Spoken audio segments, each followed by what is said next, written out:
அனைவருக்கும் வணக்கம். வீரபாண்டியன் மனைவி பாகம் 3 அத்தியாயங்கள் 42 மற்றும் 43. மரண தண்டனை விதிக்கப்படும் சதிகாரர்கள் அனைவரும் அசோகவன கோட்டையின் ஒரு புறமாக தனி பகுதியாக உள்ள தண்டனை கோட்டத்தில் அடைத்து வைக்கப்பட்டு வந்தனர்.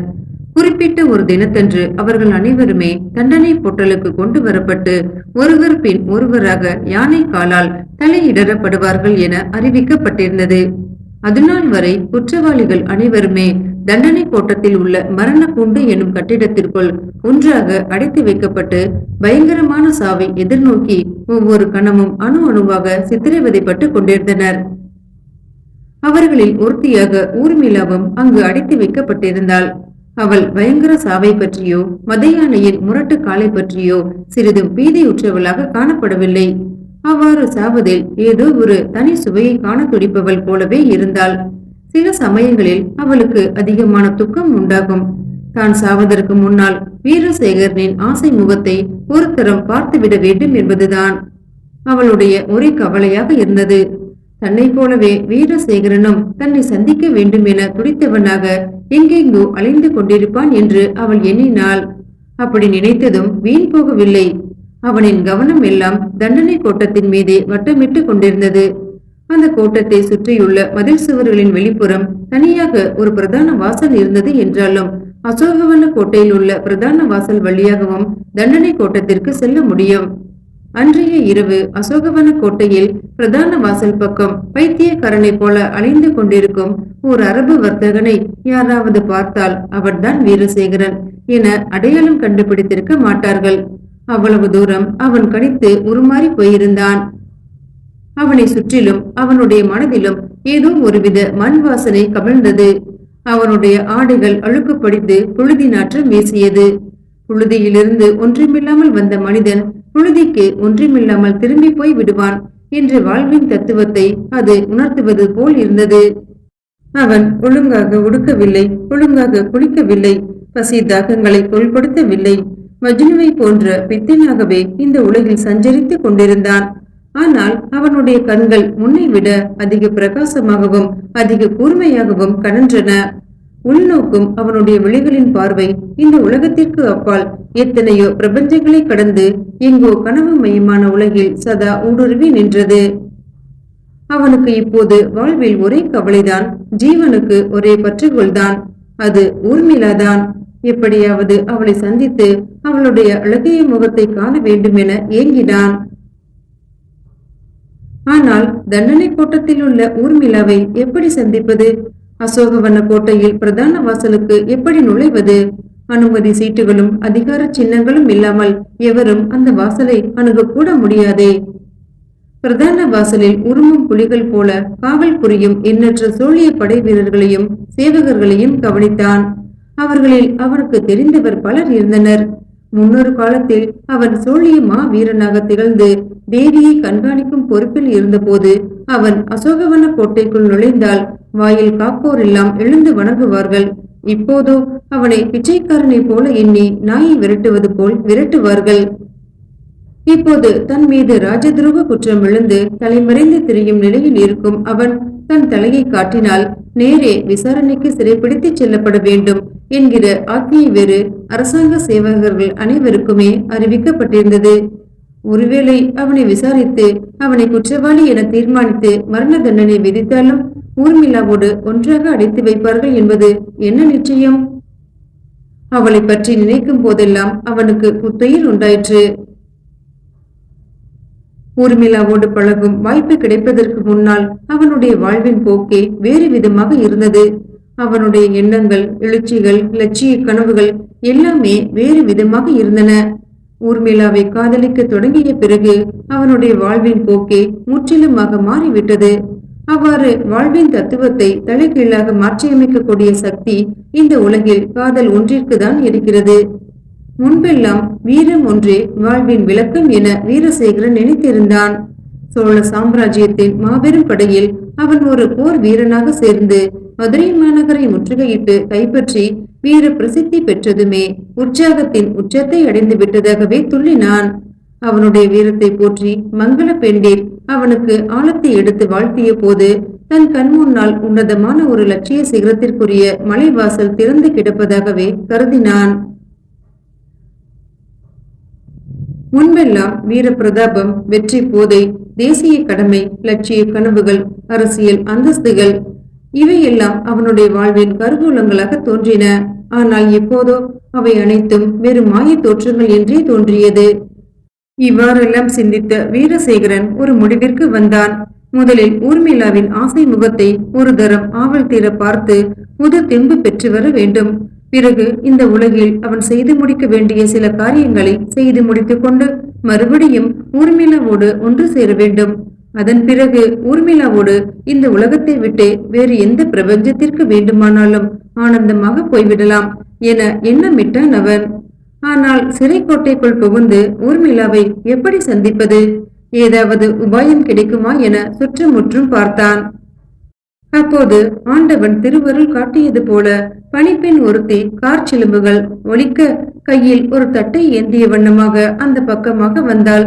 அவள் அசோகவன கோட்டையின் பிரதான வாசல் கதவை நோக்கி சர்வ அலட்சியமாகவும் ஆடம்பரமாகவும் செல்வதை பார்த்தால் அங்கு வாசலில் காவல் புரியும் எண்ணற்ற கொடூர சேவகர்களை பற்றிய அச்சம் சிறிதுமின்றி உள்ளே நுழையக்கூடிய செல்வாக்கும் வசதியும் உள்ளவள் என தோன்றியது. அந்த முன்னிரவில் லேசாக பெய்யும் பனியையும் குளிரையும் முன்னிட்டு அந்த பெண் ஒரு மெல்லிய போர்வையால் தன் தலையை முக்காடிட்டு கொண்டிருந்ததால் இரவின் இருளாட்டத்தில் அவளுடைய முகம் சரியாக அடையாளம் தெரியவில்லை. ஆனால் அவள் அணிந்திருந்த ஆடை அணிகளின் மினுமினுப்பிலிருந்தும் அவள் பூசியிருந்த ஜவ்வாது, புனுகு முதலிய பரிமள காந்தங்களின் வாசனைகளில் இருந்தும் அவள் தன்னை நன்றாக அலங்கரித்துக் கொண்டிருக்கிறாள் என தெரிந்தது. அவளுடைய கையில் இருந்த புது தாம்பாளத்தில் பன்னீர் செம்பும் சந்தன கிண்ணங்களும் சிறு சிறு மணிப்பேழைகளும் பளிச்சிட்டன. மனோகரமான நெடியுடன் அவள் மதமதவென நடந்து செல்வதை பார்த்தால் ஒருவேளை சிறைக்கோட்டத்தில் உள்ள யாராவது அதிகாரியிடம் உரிமையுடன் செல்லும் தாசியாக இருப்பாளோ என வீரசேகரன் எண்ணினான். அவளுடைய உதவி கிடைத்தால் அவனும் அவள் கூடவே கோட்டைக்குள் உட்புகுந்து விட முடியும் எனப்பட்டது. பெண்ணே என அவளை அழைத்து நிறுத்தி ஒதுக்குப்புறமாக இருச்செருவிற்கு அவளை அழைத்துச் சென்றான். அரபு வர்த்தகனின் வேடத்தில் அந்நியனை போல தோன்றியவன் கூப்பிட்டதுமே அந்த பெண் சிறிதும் அச்சமின்றி அலட்சியமாக வந்ததை சிந்திக்கும் போது அவள் எதற்கும் துணிந்த நெஞ்செழுத்தக்காரி என்றோ சரியான சித்த சுவாதீனம் இல்லாத அரைப்பைத்தியம் என்றோ கருதும்படியாக இருந்தது. 30 அல்லது 35 வயதை கடந்துவிட்ட அந்த பெண்மணி தன்னை ஒரு சிறு வயதுக்காரி போலவே அலங்கரித்துக் கொண்டிருந்தாள். ஆனால் தன் நடை உடை பாவனைகளில் 16 வயது குமரியைப் போல நடிக்க முயலுவது அவளுடைய காதலன் எவனையாவது கவர்வதற்காகவே இருக்கலாம். என்றாலும் கூட வயதிற்கு பொருந்தாத பாவனைகள் அவளை அதிவிகாரமாகவே காட்டிக் கொண்டிருந்தது. பெண்ணே, அசோகவன கோட்டைக்குத்தானே நீ போகிறாய் என அரபு வர்த்தகன் வேஷத்தில் இருந்த வீரசேகரன் மெல்ல தன் பேச்சை ஆரம்பித்தான். ஆமாடா, அதை பற்றி உனக்கு என்ன எழவு வந்தது என்றால் எரிச்சலுடன் அந்த பெண்மணி. வீரசேகரனுக்கு தூக்கி வாரி போட்டது. அந்த பெண் கீழ்த்தரமாக பேசக்கூடியவள் என்றும் மகா வம்புக்காரி என்றும் அவனுக்கு தோன்றியது. அவளிடம் காரியம் சாதிக்க வேண்டும் என்றால் அவளுடைய போக்குப்படியெல்லாம் வளைந்து பேசி மிகவும் மரியாதையாகவும் சாதுரியமாகவும் நடந்து கொள்ள வேண்டும் என்று தீர்மானித்தான். அட, கோபித்துக் கொள்ளாதே. சிறைக்குள் அடைப்பட்டிருக்கிற ஒரு பெண் விஷயமாகத்தான் உன்னை நாடி வந்தேன் என்றான் வீரசேகரன்.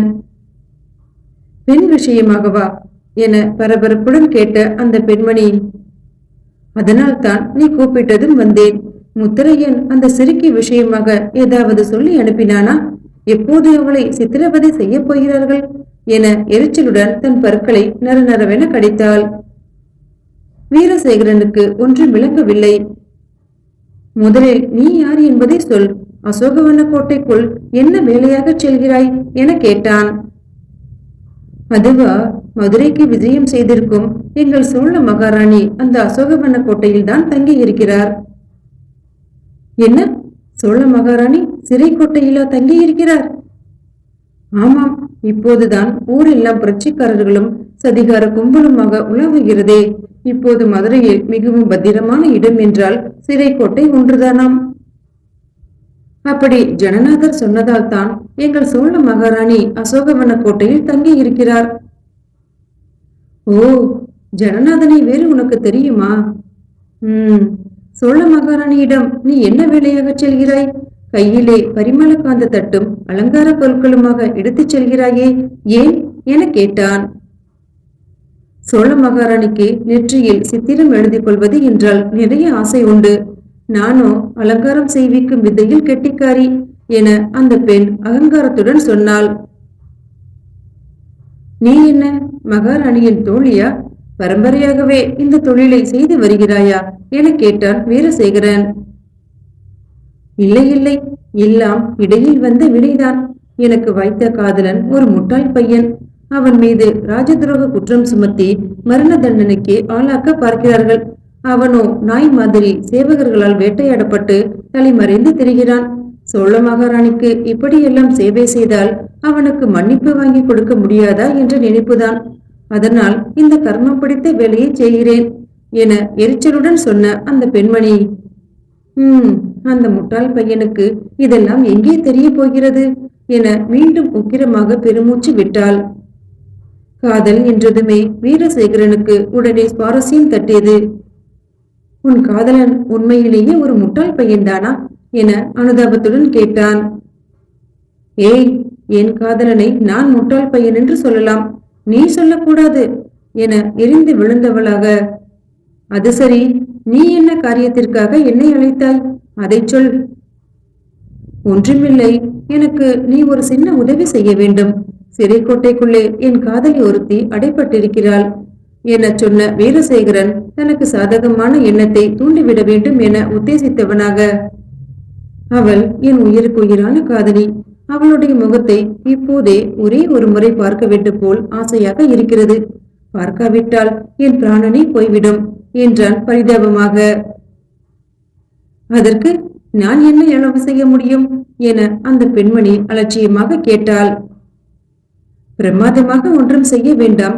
உன் கையில் வைத்திருக்கும் அலங்கார தட்டை என் கையில் கொடுத்தால் போதும். அதை நான் தூக்கிக் கொண்டு உன் வேலைக்காரன் போல உன் பின்னால் வந்தால் வாயில் காவலர்கள் உன்னோடு என்னையும் வெகு சுலபமாக சிறை கோட்டத்திற்குள் நுழைய அனுமதித்து விடுவார்கள். உள்ளே சென்றதும் உன் கையில் அலங்கார தட்டை திருப்பி கொடுத்து விடுகிறேன். என் காதலியை முன்னிட்டு எனக்கு நீ இந்த சின்ன உதவியை செய்தால் உன் காதலனை முன்னிட்டு நான் எவ்வளவு பெரிய பிரதி உபகாரமும் செய்வேன் என்றான் வீரசேகரன். உடனே அந்த பெண்மணி சிறிது யோசனையில் ஆழ்ந்தாள். அவளுடைய காதலை பற்றிய அந்தரங்கமான விஷயங்களை விசாரித்து அவளை தன்னிடம் மனம் விட்டு பேச வைத்தால் அவள் தன் மீது தனி அபிமானம் கொண்டு உதவி செய்வாள் என வீரசேகரன் எண்ணினான். ஆமாம் பெண்ணே, உன் காதலனை பற்றி சொன்னாயே, அவன் என்ன ராஜதுரோக குற்றம் புரிந்தான் என கேட்டான். அவன் மனதறிந்து ஒரு குற்றமும் செய்ய மாட்டான். அவன்தான் ஒரு முட்டாள் பையன் என்று சொன்னேனே, உலகமறியாத மூடன் அந்த அப்பாவி. அதனால் யார் யாரையோ நம்பி வீணாக கெட்டு போய்விட்டான். அது எப்படி என பரிவோடு விசாரித்தான் வீரசேகரன்.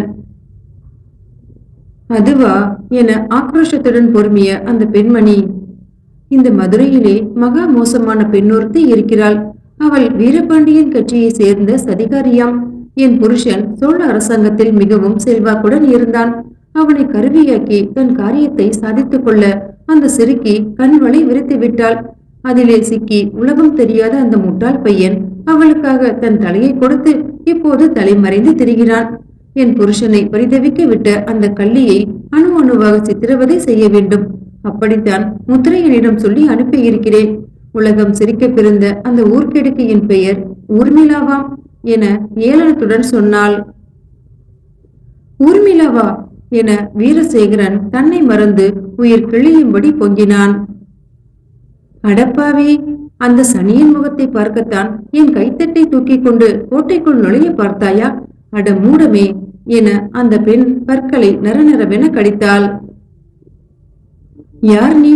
சிவகாமியா என அருவருப்புற்ற வீரசேகரன், என்னை எப்படி அடையாளம் கண்டுபிடித்தாய் என கேட்டான். நீ 1000 வேடம் போட்டாலும் எனக்கு தெரியாதா? ஊர்மிளா என நீ கூவிய குரலே காட்டி கொடுத்து விட்டது. அட மூடமே, அந்த சனியின் மீது வைத்த ஆசையை நீ இன்னும் மறந்து தொலைக்கவில்லையா என பொறுமினாள் சிவகாமி. இல்லை, எந்த ஜென்மத்திலும் அவளை மறக்க மாட்டேன் 7 ஜென்மத்திலும் அவளே என் காதலியாக இருக்க வேண்டும் என ஆசைப்படுவேன். அவள் என் உயிருக்கு உயிரான காதலி என வீரசேகரன் உணர்ச்சி வசமாகி பொறுமினான். சிவகாமிக்கு தூக்கி வாரி போட்டது. இதுவரை அவளுக்கு பயந்து வீரசேகரன் தன் காதலை மறைத்து வைத்து வந்தான். இப்போதோ அது திருட்டு காதல் அல்ல, தெய்வீக காதல் என உலகத்திற்கு பறைசாற்ற வேண்டும் என துடித்துக் கொண்டிருந்த வீரசேகரன் அதை சிவகாமியின் முகத்தில் அடித்தாற் போல சொன்னது அவளுக்கு அளவிறந்த எரிச்சலையும் ரோஷத்தையும் ஊட்டியது. சிவகாமிக்கு உடனே அழுகை வந்துவிட்டது.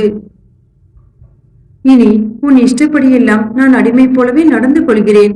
உன் நன்மைக்காகவே நான் பாடுபடுகிறேன்.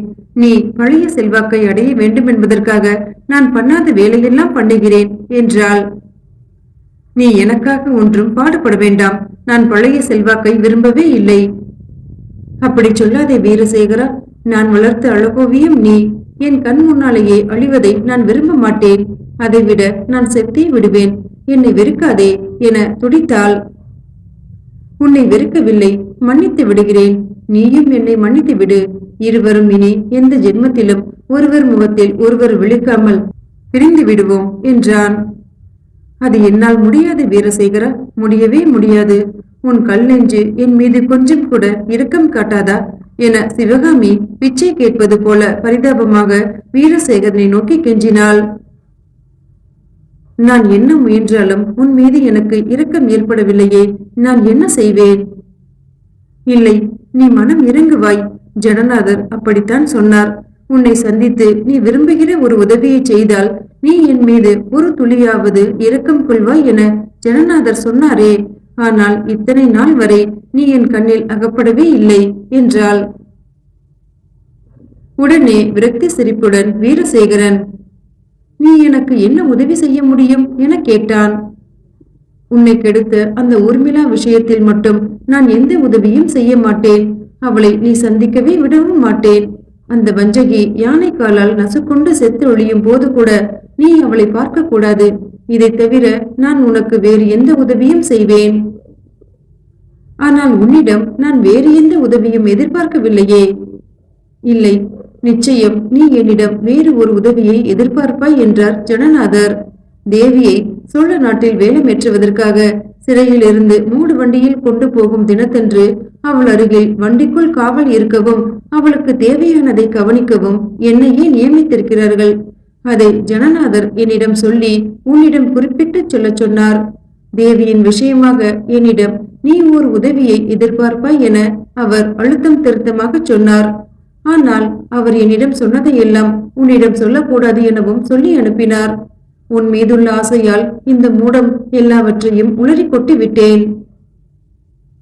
தேவியின் விஷயமாக நீ எனக்கு என்ன உதவி செய்ய முடியும் என சிந்தித்த வீரசேகரனுக்கு பளிச்சென ஒரு எண்ணம் உதயமாயிற்று. ஆமாம், தேவியை தந்திரமாக சிறைப்பிடித்தவன் நான் தான். தேவியின் மானத்திற்கு ஏதாவது ஊனம் நேரும் என்று எனக்கு தெரிந்தால் அவளுக்கு ஒரு துளி விஷம் நானே தானம் கொடுப்பதாக சொன்னேன். அன்று தேவி தன் விரலில் அணிந்திருந்த முத்திரை மோதிரத்தை நான் வாங்கி வைத்துக் கொண்டேன். அந்த முத்திரை மோதிரத்திற்குள் தேவி வைத்த விஷப்பொடி அப்படியேதான் இருக்கிறது என்று சொன்ன வீரசேகரன் என் நேரமும் தன்னிடம் தயாராக மறைத்து வைத்திருந்த அந்த முத்திரை மோதிரத்தை எடுத்து சிவகாமியிடம் நீட்டி, இதோ தேவியின் முத்திரை மோதிரம். நல்ல சமயம் பார்த்து இதை தேவியிடம் வீரசேகரன் கொடுக்க சொன்னதாக சொல்லி ரகசியமாக கொடு. இந்த முத்திரை மோதிரத்தில் ஒரு துளி விஷயம் அப்படியே இருக்கிறது என்றும் சொல்லிக் கொடு என்றான். ஐயையோ, நான் கொடுக்க மாட்டேன். மூடு வண்டிக்குள் தேவி செல்லும் போது இந்த முத்திரை மோதிரத்தை நான் கொடுத்து தேவி சோழ நாட்டு எல்லையை அடைவதற்குள் மரணம் அடைந்து விட்டால் ஜனநாதருக்கு பெருத்த அவமானம் நேரிட்டுவிடும். உனக்கு மன்னிப்பே கிடைக்காதபடிக்கு மரண தண்டனையை நிறைவேற்றி விடுவார்கள். யாரை கேடு கெட்டாலும் நீ சாவதை நான் விரும்ப மாட்டேன். தேவி நடுவழியில் மரணம் அடைந்தால் தானே அத்தகைய விளைவுகள் எல்லாம் ஏற்படும். அவள் சோழ நாட்டு எல்லையை அடைந்து வேலமேற்றப்பட்டதுமே தேவியின் மானத்திற்கு ஊனம் ஏற்படும் போல் இருந்தால் அந்த சமயம் பார்த்து இதை கொடு, அது போதும். ஒருவேளை இந்த முத்திரை மோதிரத்தை உபயோகப்படுத்தக்கூடிய சந்தர்ப்பமே ஏற்படாது இருந்தால்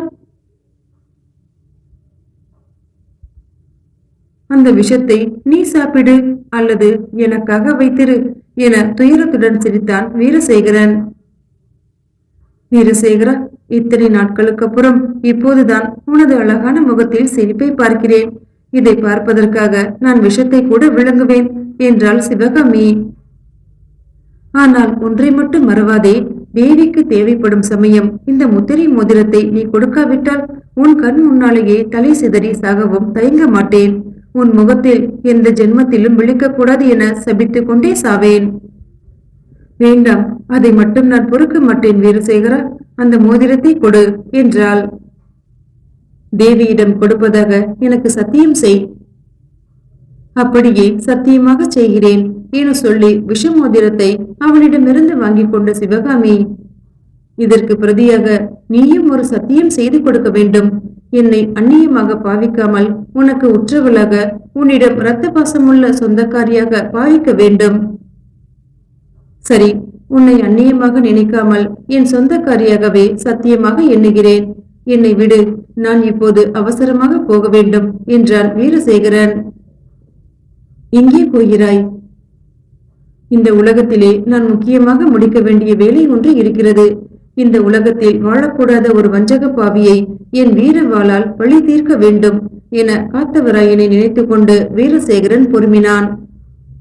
சற்று நில், என்னை அந்நியமாக பாவிக்காமல் சொந்தக்காரியாக பாவிப்பேன் என்றாயே.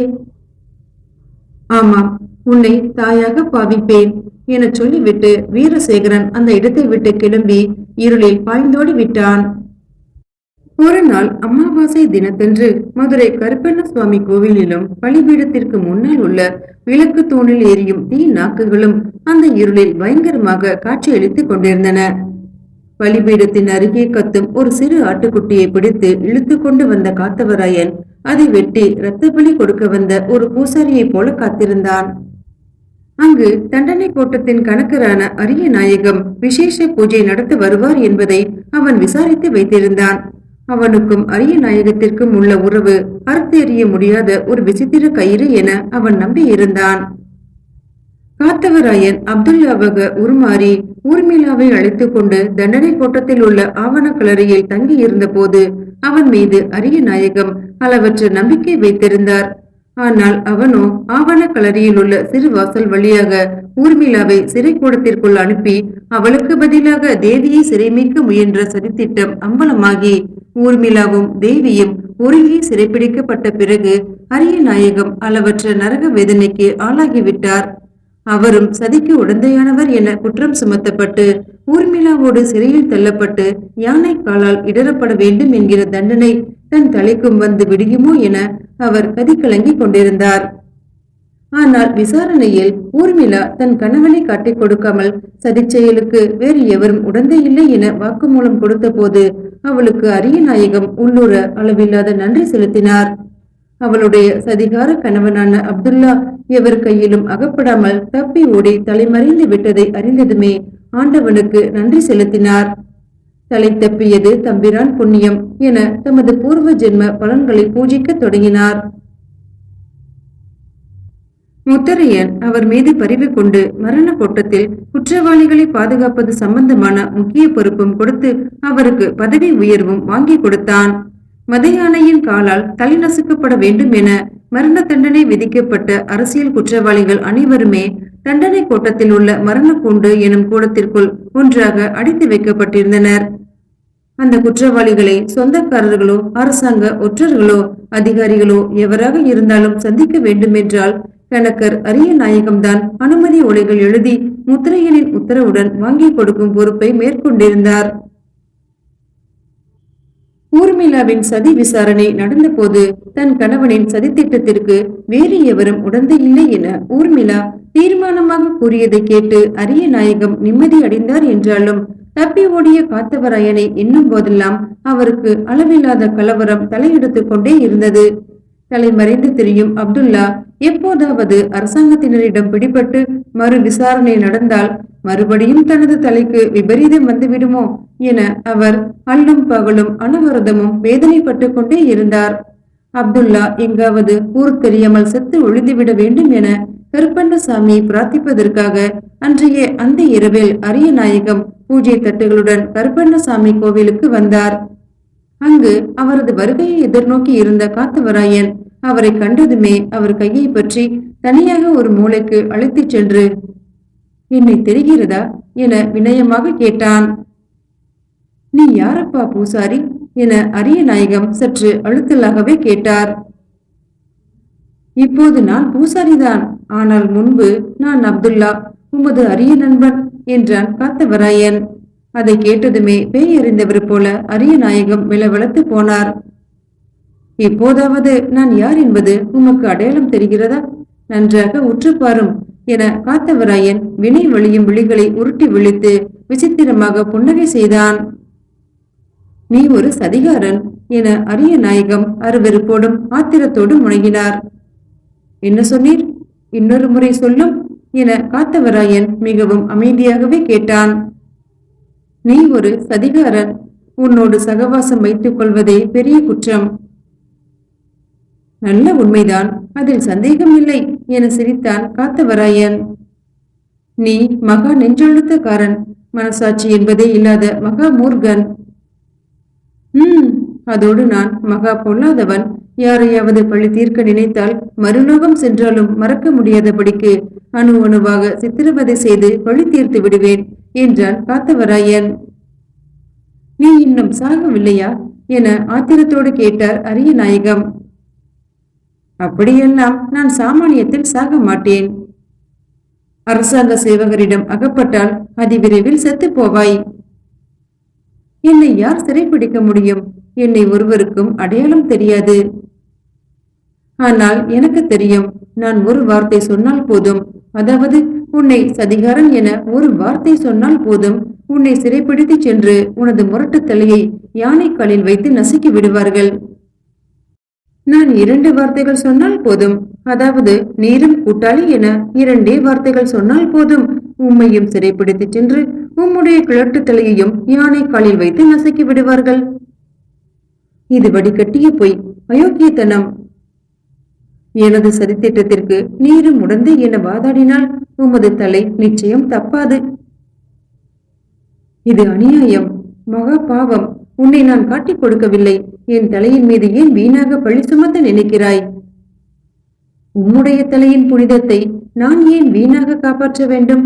அதற்கு பிரதியாக நீர் என்ன செய்வீர்? என்ன செய்ய வேண்டும் என்கிறாய்? சீக்கிரம் சொல்லித் தொலை. நாம் இருவரும் ஒன்றாக பேசிக் கொண்டிருப்பதை பார்த்து யாராவது சந்தேகித்தால் நம் இருவருக்குமே ஆபத்தாக முடிந்துவிடும். என் நிலை உமக்கு தெரியுமா? தலைக்கு மேலே வெள்ளம் போகும்போது சான் போனால் என்ன, முழம் போனால் என்ன? என்னையும் சேர்த்து இழுத்து அந்த வெள்ளத்தில் அமிழ்த்து விடாதே, அதுவும் மகா பாவம். பாவ புண்ணியத்தை பற்றி எனது அபிப்பிராயங்கள் மிகவும் வேறானவை. இப்போது என் சொந்த வெறுப்புதான் எனக்கு மிகவும் முக்கியம். உனக்காக நான் மிகவும் இறுக்கப்படுகிறேன் என கணக்கர் அரிய நாயகம் அழாத குரலில் சொன்னார். என் மனைவி ஊர்மிளா மரண தண்டனை விதிக்கப்பட்டாள் என்றான் காத்தவராயன். அப்படியா? ஐயோ பாவம். சதிகாரி என குற்றம் சுமத்தப்பட்டாள். பாவம், விதிவசத்தால் அப்படி ஆகிவிட்டாள். சுலபமாக குற்றத்தை ஒப்புக்கொண்டு அமைதியாக கொடும் தண்டனையை ஏற்க அவள் சித்தமாகிவிட்டாள். சாந்தையுடன் சாவை அணைக்கப் போகிறாள். பாவம், மிகவும் நல்ல பெண். அதிபயங்கரமான மரண கோட்டத்தில் அவள் அடைத்து வைக்கப்பட்டிருக்கிறாள். அதுவும் அதிபயங்கரமானதுதான். அவள் தனியாகவா அடைத்து வைக்கப்பட்டிருக்கிறாள் என காத்தவராயன் கேட்டான். இல்லை, மரண தண்டனை விதிக்கப்பட்ட அனைவருமே ஒன்றாக மரணக்கூண்டு என அழைக்கப்படும் ஒரு கட்டிடத்தில் அடைத்து வைக்கப்பட்டிருக்கிறார்கள்.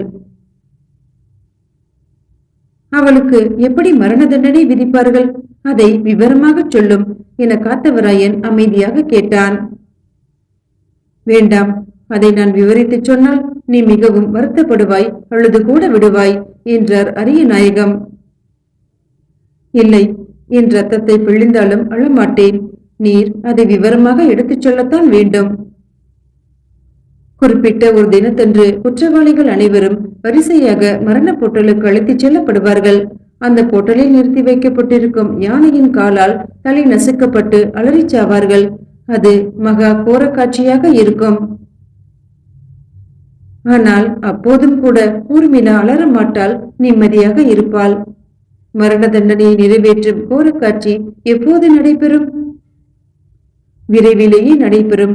அதாவது சோழர்களின் நிலப்படை இந்த மதுரையை விட்டு புறப்படும் தினத்தன்று அத்தகைய கோரக்காட்சியை நடத்திவிட்டு போவதாக நாள் குறித்திருக்கிறார்கள்.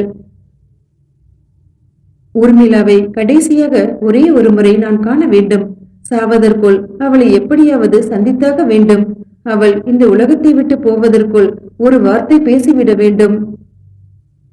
அதெப்படி முடியும்? அவளை எங்கு சென்று சந்திப்பாய் என அரிய நாயகம் குழம்பியபடி கேட்டார். ஏன்? மரணக்கூடத்தில் நுழைந்தால் அவளை நான் சுலபமாக சந்திக்க முடியாதா? என்ன, அந்த மரண குகைக்குள் நீயும் நுழைகிறேன் என்கிறாயே, என்ன நெஞ்சு தெரியும்? அவ்வளவு துணிச்சல் இருக்கிறதா உனக்கு என கலவரத்துடன் கேட்டார் அரிய நாயகம். மலைப்பாம்பின் வாய்க்கில் கூட நான் நுழைவேன். சாக துணிந்தவனுக்கு சமுத்திரம் முழங்கால் அளவு என்கிற பழமொழி உமக்கு தெரிந்திருக்குமே. பிரமித்து நின்று அவர் மெய் சிலிர்த்து, அந்த பெண்ணை நீ எப்படி சந்திக்க முடியும்? அவள் அடைப்பட்டிருக்கும் கட்டிடத்திற்குள் நீ எப்படி நுழைய முடியும் என கேட்டார். ஏன், அந்த கட்டிடத்திற்கு வாசலே கிடையாதா? ஏன் கிடையாது? அதற்கு மொத்தம் 3 வாசல்கள் உண்டு. நுழைவாசல், பின்வாசல், குற்றவாளிகளை கொலைக்களத்திற்கு இழுத்துச் செல்லும் குறுவாசல், ஆக மொத்தம் 3 வாசல்கள் உண்டு. அவற்றில் குறுவாசல் மட்டுமே கொலை தண்டனை நிறைவேற்றும் நாளன்று மட்டுமே திறக்கப்படும். குற்றவாளிகளை சந்திக்க வரும் உற்றார் உறவினர் எந்த வாசல் வழியாக நுழைவார்கள்? அவர்கள் முன்வாசல் வழியாகத்தான் நுழைய வேண்டும். அப்படியெனில் அதில் சுலபமாக உள்ளே நுழைந்து விடலாம் அல்லவா? முன்வாசல் வழியாக சுலபமாக உள்ளே நுழைந்து விடலாம். ஆனால் பின்வாசல் வழியாக வெளியேறுவது அவ்வளவு சுலபம் அல்ல. அந்த வாசலில் பெரும் காவல் படை இருக்கும். அங்கு நானோ முத்தரையனோ கண்கொத்தி பாம்புகள் போல வெளியேறுபவர்களை பரிசோதித்துக் கொண்டிருப்போம். அனுமதி ஓலைகள் இல்லாமல் எவ்வளவு பெரிய அதிகாரியாக இருந்தாலும் கூட நாங்கள் அந்த வாசல் வழியாக வெளியேற விடமாட்டோம் என்றார் அரிய நாயகம். நீர் கொஞ்சம் கருணை காட்டினால் போதும். என் மனைவியை நான் மரண கூடத்தில் சந்தித்து பத்திரமாக திரும்பி வர வேண்டும். அதற்கு நீர் எனக்கு மரியாதையாகவும் மனப்பூர்வமாகவும் ஓர் அனுமதி ஓலை எழுதி வழங்கி அருள வேண்டும். இதைவிட உம்மிடம் நான் வேறு ஒன்றும் கேட்கவில்லை என்றான் காத்தவராயன். இதைவிட நீ என் தலையையே கேட்டிருக்கலாம் என்றார் எரிச்சலாக அரிய நாயகம். நான் சொல்லும்படி செய்யும் கணக்கரே, இல்லாவிட்டால் இந்த உலகத்திலிருந்து உமக்கு கணக்கு நான் தீர்த்து விடுவேன். இப்போது நீர் ஒழுங்காக அனுமதி ஓலை எழுதி கொடுத்து சிறை கூடத்தில் உள்ள என் மனைவியை ரகசியமாக சந்தித்து விட்டு வர எனக்கு உதவி செய்யாவிட்டால் நாம் இருவரும் ஒன்றாக சேர்ந்தே அந்த சிறை கூடத்திற்குள் போய்விடுவோம். அப்புறம் அங்கிருந்து நேராக மரண பொட்டலுக்கு சென்று நாம் இருவரும் சேர்ந்தே நமது தலைகளை யானை காலுக்கு காணிக்கை செலுத்துவோம் என காத்தவராயன் அமைதியாகவும் அழுத்தம் திருத்தமாகவும் சொன்னான். அரியநாயத்திற்கோ சர்வ நாடியும் ஒடுங்கிவிட்டது. ஆப்பையில் அகப்பட்டு கொண்ட குரங்கு போல தத்தளித்தார். இது அநியாயம், இது அநியாயம் என முனகினார். என் மனைவியை நான் கடைசியாக ஒரு முறை சந்தித்து பேச விரும்புவது அநியாயம் அல்லவே என்றான் காத்தவராயன். ஆபத்தான நிலைமையில் உன் மனைவியை நீ சந்தித்து பேச வேண்டும் என்கிறாயே, அது அவ்வளவு முக்கியமானதா? ஆமாம், அதற்காக என் தலையையும் பணையும் வைக்க சித்தமாக இருக்கிறேன். அது மிக மிக முக்கியமான விஷயம்தான். அரிய நாயகம் குழம்பினார். அவரை நோக்கி காத்தவராயன் வஞ்சனையாக சிரித்துக் கொண்டு, ஐயா, நீர் இந்த உதவியை அவசியம் செய்தருளத்தான் வேண்டும். இந்த சமயத்தில் உம்மைதான் கலியுக சிவி சக்கரவர்த்தி என நான் கருதி வந்திருக்கிறேன். நீ கேட்கும் உதவி மிகவும் சின்னதுதான். ஆனால் அனுமதி ஓலை எழுத வேண்டிய அவசியமில்லை. உன் மனைவியை சிறை கூடத்தில் நீ சந்திப்பதற்கு நான் வேறு ஏற்பாடு செய்கிறேன் என்றார். மிகவும் நல்லது. நாளையே என் மனைவியை நான் சந்திக்க வேண்டும். அதன் பிறகு இந்த உலகத்தில் நான் செய்து முடிக்க வேண்டிய மற்றொரு கடமையும் இருக்கிறது என்றான் காத்தவராயன். நாளை மரண கோட்டத்தின் பக்கம் வா, நான் வந்து உன்னை அழைத்து போகிறேன். ஊர்மிளா முதலான குற்றவாளிகள் அடைத்து வைக்கப்பட்டிருக்கும் மரண கோட்டத்தின் நுழைவாசல் வழியாகவே நீ சுலபமாக கூடத்திற்குள் நுழைந்து விடலாம். அங்கு காவல் இருக்கும் வீரர்கள் மிகவும் புத்திசாலிகள். அனுமதி ஓலையோடோ ஓலை இல்லாமலோ எவர் வந்தாலும் குற்றவாளி என்றோ அரசாங்க ஒற்றன் என்றோ நினைத்து சுலபமாக உள்ளே விட்டு விடுவார்கள். ஆனால் உள்ளே என் மனைவியை சந்தித்துவிட்டு பின்வாசல் வழியாக நான் வெளியேற முயலும் போது அங்குள்ள காவலர்கள் சுலபமாக என்னை வெளியே விடமாட்டார்களே. நான் பின்வாசல் பக்கம் தயாராக காத்திருப்பேன். நீ உனது மனைவியை சந்தித்துவிட்டு அந்த பின்வாசல் பக்கமாக வந்ததும் உன்னை வெளியே விடச் சொல்கிறேன்.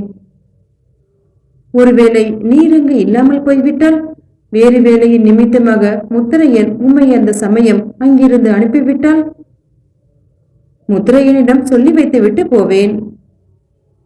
ஒருவேளை அப்படி சொல்ல நீர் மறந்துவிட்டால், நான் வேண்டுமானால் எந்த சாமியின் பேராலும் சத்தியம் செய்து கொடுக்கிறேன். பெரும்பாலும் நான் சத்தியங்களை நம்புவதில்லை. எனக்கு அனுமதி ஒளிதான் வேண்டும்.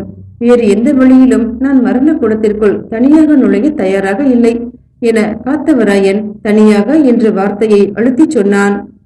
அயர்ந்து விட்டார் அரிய நாயகம். அநேகமாக செத்து விட்டவர் போலவே ஆகிவிட்டார். கடைசியாக வேறு வழியின்றி அவனுக்கு அனுமதி ஓலை எழுதி கொடுக்க ஒப்புக்கொண்டார். எனக்கு இப்போதே ஓலை வேண்டும் என்றான் காத்தவராயன். இப்போது எப்படி எழுதி கொடுக்க முடியும்? ஓலையும் முத்திரையும் தண்டனை கோட்டத்தில் உள்ள ஆவண களரியில் இருக்கின்றன. மேலும் முத்திரையனின் அங்கீகார முத்திரை வேறு பெற வேண்டுமே என்றார் அரிய நாயகம். அப்படியானால் நீர் உடனே அங்கு சென்று அனுமதி ஓலை கொண்டு வரும். நான் இந்த கருப்பண்ணசாமி கோவிலில் உமக்காக காத்திருக்கிறேன். இன்று இரவு அர்த்தஜாமம் ஆவதற்குள் நீர் அனுமதி ஓலை கொண்டு வந்து கொடுக்காவிட்டால் உமது தலை உமது உடம்பிற்கு சொந்தமாக இராது என காத்தவராயன் எச்சரித்து அவரை அனுப்பினான். வேறு வழியின்றி அது போலவே சென்று சிறிது நேரத்தில் அனுமதி ஓலையுடன் திரும்பி வந்து, இதோ அனுமதி ஓலை. இந்த ஓலையின் பிரகாரம் ஒரு நபர் மரண கூடத்திற்குள் நுழைந்து குற்றவாளிகளை சந்தித்து விட்டு திரும்பி வரலாம், வாங்கிக்கொள். ஆனால் மரண கூடத்தில் சதிகாரர்களான குற்றவாளிகளை சாதாரணமாக இரவில் சந்திக்க முடியாது, பகலில் தான் சந்திக்க முடியும் என சொல்லிவிட்டு ஓலையை கொடுத்துவிட்டு சென்றார் அரிய நாயகம். குற்றவாளியின் முகத்தை பகல் வெளிச்சத்தில் சந்தித்தால்தான் நன்றாக இருக்கும் என கூறிய காத்தவராயன் பொழுது எப்போது விடியும் என எதிர்பார்த்தவனாக அந்த கோவிலின் வெளிப்பிரகாரத்தில் மேல் துண்டை விரித்து படுத்து இரவு பொழுதை கழிக்க தீர்மானித்தான். மீண்டும் அடுத்த பதிவில் சந்திக்கலாம். நன்றி.